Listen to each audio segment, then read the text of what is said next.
So here's the truth for fighting your battles against sin. Sometimes I think we need to be reminded of how personal our sin is to God, because it can really help us, I think, turn from our sin.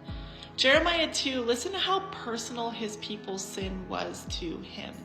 He said, "What fault did your ancestors find in me, that they strayed so far from me?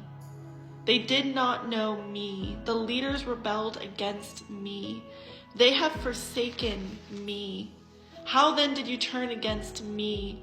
The stain of your guilt is still before me, declares the sovereign Lord. They have turned their backs to me. You have all rebelled against me, declares the Lord." So as I'm seeing how God is saying me over and over again, it hit me that my sin, walking in the flesh, is not just some bad thing that God sees and doesn't like and needs to punish. It is very personal for him. It reminded me of those movies where someone kills a loved one of somebody and they had some other agenda that wasn't even connected to that person that they hurt. So they say, "Oh, it's nothing personal." And what does the person always say? They always say, "It was always personal for me."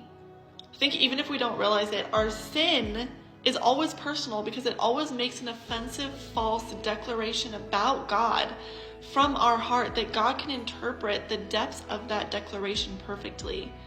And I think this reality is hard, but it also really helps in those moments of temptations because it can cause us to really think twice about our choice to sin.